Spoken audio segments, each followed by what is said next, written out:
This podcast episode is about stillness. Stillness is available to all of us at any time. However, sadly, in today's world of clatter and chatter, it's often in short supply. So, join me in today's episode where I share with you different ways of accessing the stillness and planning for it. And I also have a bonus at the end of the episode. For that, you will need a small pebble or some such similar object, small object that you can hold in your hand. And if you like what I have to say, make sure that you use the link given in the show notes to sign up for the workshop that I have coming up soon. It's called Creating a Long-Term Self-Care Plan, which fits into your daily routine. All the details are given and you can click on the link below to find more and sign up. I am Anindita, a functional medicine certified health coach and the host of this podcast, Nourish, Heal, Connect. I became a health coach in response to a health crisis in my family. Along the way, I learned many lessons in self-care and healing and came to realize that our mind and body are intricately connected and that one cannot be healed without the other. I embarked on a journey of self-discovery which transformed my life and led me to become a health coach. In this podcast, I share with you guided meditations, inspiring stories and conversations to guide and support you in your own healing journey. So if you're a busy mom struggling with high levels of stress, overwhelm and guilt, with no time to take care of yourself, then this podcast is for you. I created this podcast to empower and inspire you to find more calm, positivity, and resilience in your life by increasing self-awareness, practicing self-compassion, and cultivating gratitude so that you can embrace the life you were meant to live. I chose to focus on stillness in this episode because I think that in today's world of constant noise and distraction, many of us end up feeling overwhelmed, stressed out, and often live with a chronic low level of anxiety. So having a practice of stillness is a solution to this stress of being connected via social media, internet, news 24/7. Right? And that's the reason I have mentioned that stillness is a very powerful act of self-care. So what is stillness really? I mean, we know that, but I think it makes sense to make it a bit more clear for you. Stillness is a state of being still. In other words, being calm, relaxed, quiet, and inactive. It does not mean that the in the external environment is also calm and peaceful, because you can have a situation where on the outside there might be turbulence and activity, but inside there is peace and tranquility. So it's mostly what I'm talking about is an inner state of being. But contrast this to how most of us live. You know, in a world where we are bombarded constantly with news updates, work emails, social media posts, advertisements, and so much more. Right? This is the world we live in. We rarely take out the time to go inside and access that stillness. And it's no wonder that so many of us feel tired, worn out, sometimes even before we start our day. Right?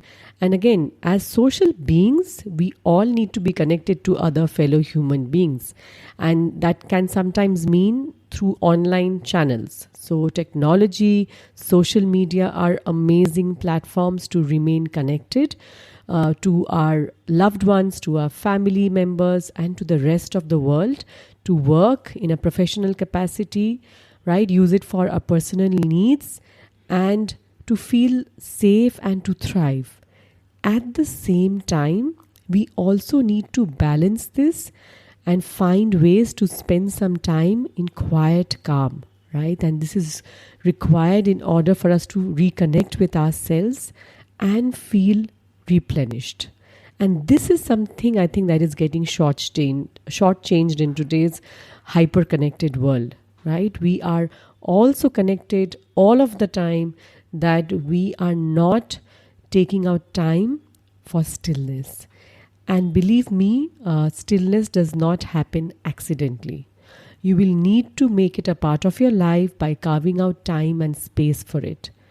And stillness is what you need to have if you want to be more creative, if you want to make better decisions, and to do more deep work that is required, right? If you want to be more productive, if you want to be more focused, it gives you insight, it gives you clarity that you otherwise may not have access to. The other reason why you need to make space for stillness is that it helps you to prepare yourself emotionally to deal with whatever challenges that come your way. It prepares you to experience each moment with compassion, patience, and understanding by granting you access to your inner wisdom. You see, in times of stress, stillness offers you an opportunity to regain your balance, to come back in alignment with what is important for you, your values, your thoughts, right? And you will find that as you make stillness a part of your life, you're finally able to listen to the soft voice of your inner guidance system that is always there with you. It has been there since the day you were born. As a young child, you had access to it naturally, but as you became an adult, transitioned into an adult, with all the noises from the outside world, you may have lost access to it. May have stopped listening to it. This is what we call that intuition or the sixth sense. And as a woman, we often have more access to it than most men. But even then, as we become disconnected with these parts of ourselves, we lose access to. So it takes, you need to take out time to access this, to make space for it, right? And this is something that I find in my own life all the time. You know, like if I'm facing an issue, what I've realized is that if I just carve out a few minutes in my day to just simply be and do nothing for a while, you know, and then come back to that issue, I find that often there is a solution that I would have never thought of otherwise, right? So in this way, what I find is that stillness has become a part of my own self-care routine. And the days that I do not make time for it, I find that I struggle throughout the day, right? So then I make sure that at least sometime during the day, I take out some time to do a bit of journaling, maybe just to breathe for, just take a few deep breaths, right? Find some ways to access this stillness or make time for stillness. And I share with you 3 ways that you can start doing that from today itself, right? So stillness becomes a simple yet powerful way that you start taking care of yourself, mind, body, and soul.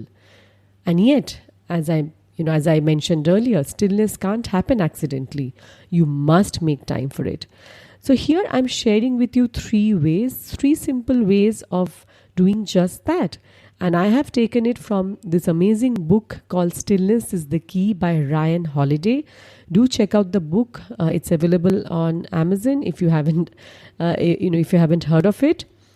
And these are the ways. These are 3 ways that I practice have incorporating stillness in my life almost on a regular basis, and I want to share it with you today. So the first one is to limit your inputs. Limit the amount of information that is coming your way every single day. You need to do this in order to protect yourself from the constant chatter, noise, and information which is bombarding you all day long. You may or may not be aware of this, but it is happening nonetheless, especially in today's digital age. So becoming very intentional about what you let into your life, your inbox, your social circle, your social media platforms, right? Finding your news platform. So find different ways to filter out things that don't serve you, things that you don't need to know. Immediately. You might, if you want to know more about a particular topic, you can always go back. There is no shame in not knowing something in depth because it's not possible to know everything about everything, right?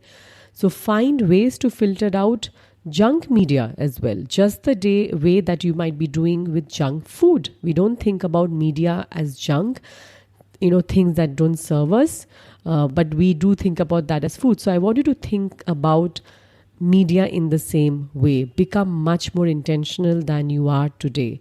So one of the examples that I want to share with you from my own life is that I am very intentional about the news that I take in. And what I have found is that since I'm not in a kind of field where I need to know all the breaking news that's happening right exactly at that moment, and I can afford to get to know what's happening at a later stage, later during the day, and nothing actually changes, I have stopped watching the news, especially in the morning, and only get my news from print media. Because in print media, the good thing is that newspaper, it has a fixed amount of information, right? There's nothing that is bombarding you. It's not constantly changing or moving. And I find that, comforting in a way, right? So, and I have control over what part of the newspaper I want to read. And I find that really has been working well for me. So find a way to limit your inputs, right? So find your own way. The second one is way to find more stillness in your life is to cultivate silence. I think this is pretty obvious, but probably often overlooked. Because too much of our lives is defined by noise today, right? So much so that we need noise cancellation headphones to just enjoy music, right? So you need to find ways to take out time in your day to sit with yourself in silence without any other voices, noise, or drama. So taking out time to be away from other people just for short periods of time, preferably in nature, but if that's not possible, then that's okay too. But just being away from any kind of voices, noise, etc. Right? And over time, you will find that you do not need to feel afraid to be with yourself, because that's something I find that many people actually have an issue with, that the minute they sit down with themselves, because they are not used to doing that at all without having a gadget in their hand or a book. And I know that I have this issue too. It's just that I'm getting better at this. So you don't need to feel afraid to be just with yourself, to truly listen to what the world is trying to tell you. Because when you do that, you start hearing things that you were not before, or what you need to hear from yourself. So cultivating silence can look like meditation to someone. It can look like just enjoying a morning cup of tea or coffee. It can look like a walk in nature. Just find some way that you are disconnected from the world in some form or shape for a period of time. So the first way of cultivating stillness in your life is to limit your inputs. The second is, of course, making space for silence, cultivating silence. And the third is build a routine. So having some kind of routine in your day frees you up to make space for creativity, deep thinking, and meaningful work. And again, this is probably quite obvious per se, but again, many people don't really have this.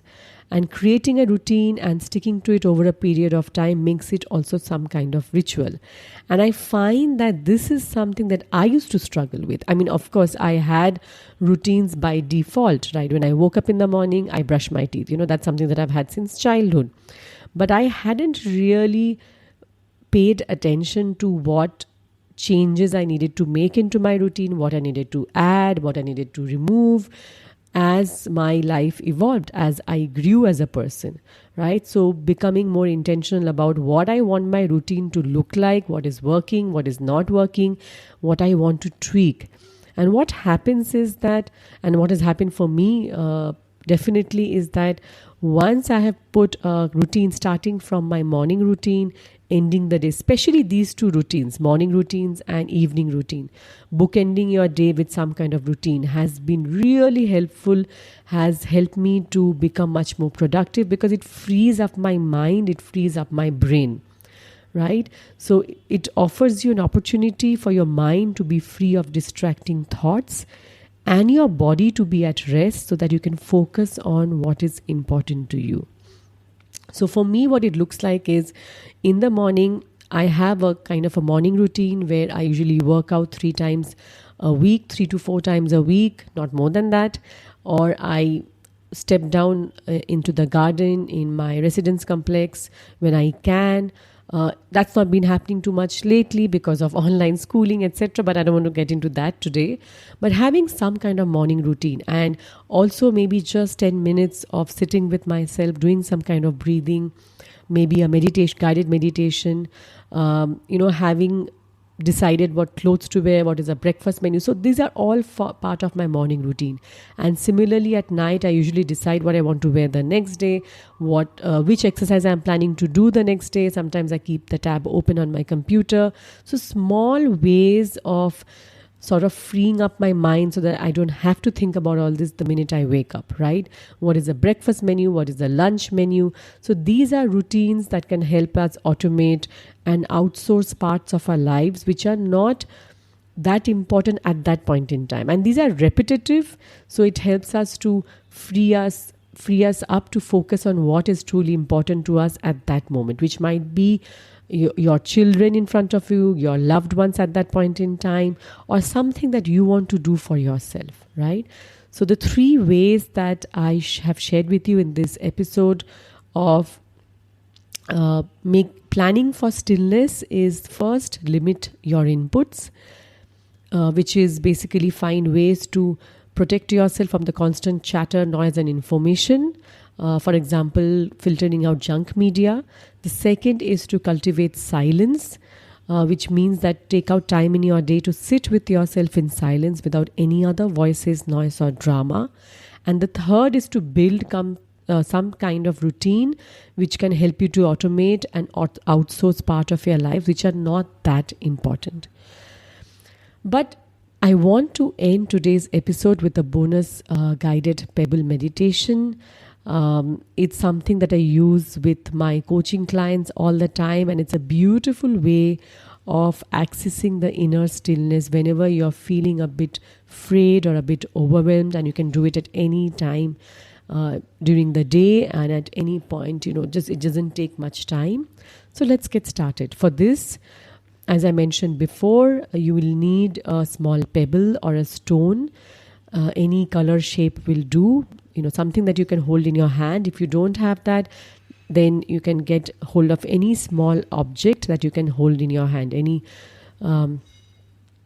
a round, it doesn't matter what shape it is. So if you need to pause the episode here and just get that and then resume when you are ready.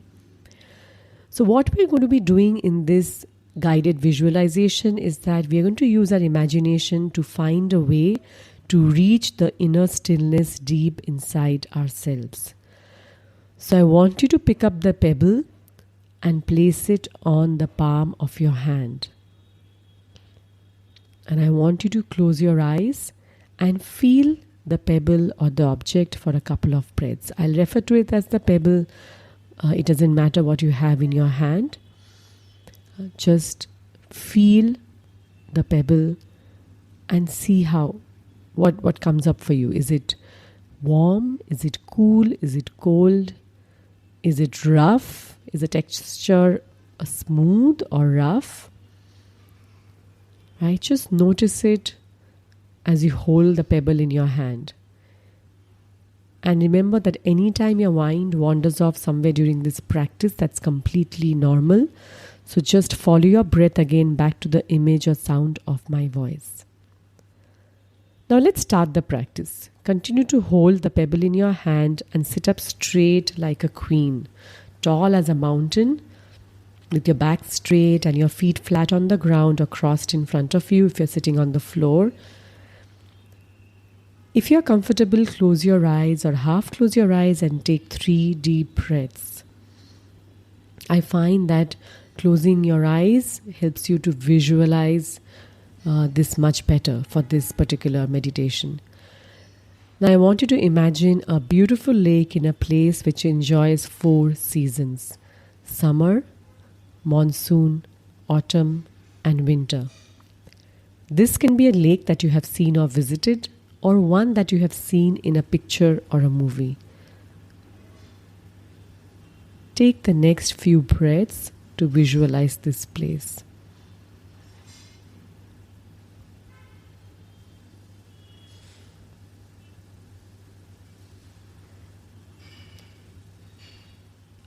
On the next in-breath, imagine that someone has tossed your pebble into that lake. And I want you to follow the pebble downwards as you follow your breath downwards past the surface of the lake. Follow it to the bottom where it comes to gently rest at the bottom of the sandy lake. And there you can see it lying still, completely undisturbed by the lake water or by the world above it. So at the surface, the lake reflects the world around it. On a summer's day, the lake reflects the blue sky and the bright green trees around it. Every hour, the lake reflects something different as the sun slowly sets, and then the moon and stars are reflected on the lake water. And you can see this happening in your mind's eye. And once again, if your mind wanders off somewhere during this practice, just follow your breath again back to the image or the sound of my voice. And the days pass, some bringing blue skies and some bringing storms and clouds. And now you can see the surface of the lake rippling as the rain beats down on it and the wind causes small waves. And you can see all of this on the surface of the lake. But underneath, the lake is still, quiet, and undisturbed. The days shorten as summer fades and autumn begins. The reflection of once green trees have now become gold, orange, and red as the leaves have changed color and it has become colder. Yet, underneath the surface, the pebble remains still. And you can also see some of the leaves falling as the trees have started shedding the leaves. And an occasional leaf may sink down to the bottom of the lake right next to your pebble. And you can see that below the surface. But your pebble remains unmoved and still. The trees eventually lose all their leaves and the sky whitens as winter sets in. The surface of the lake is covered in ice and the ice is buried in snow. And it is hard to see the lake sometimes due to the snow or blizzard. And yet, the pebble remains in its place on the sandy bottom of the lake. And you can see that again, right at the bottom of the lake where it had been thrown. As the winter fades, the snow and ice melt. The trees begin to blossom and the birds and animals come back. Signs of life and color return with the spring. But through it all, the pebble remains still. And you can see it lying there, completely undisturbed, right at the bottom of the lake. And now if you want, you can slowly open your eyes while we finish the rest of the practice. We are like the lake. The world around us keeps changing. Our own surface changes and even our physical appearance changes and looks changes. But we always have this stillness, like the pebble that you hold in your hand resting within. The world may touch us like the cold water and the leaf, but it need not move us. And you can always connect with this stillness below the surface by touching it with the bottom of your breath, by feeling your feet connecting with the ground, or even by touching the pebble in your hand. So as you bring your awareness back to the world around you, you can maintain your connection in this way to the stillness within you, and you can return to it anytime that you want. Right? This guided meditation is a beautiful way of accessing the stillness that lies within you. And stillness is a powerful act of self-care. And if you would like to delve deeper into this and create a long-term self-care plan which works for you, which fits into your daily routine, then make sure that you use the link in the show notes to learn more about the workshop that I have coming up and sign up for that. There are limited slots available. So if you'd like to make your self-care practice consistent and fit into your daily routine, then sign up for the workshop today.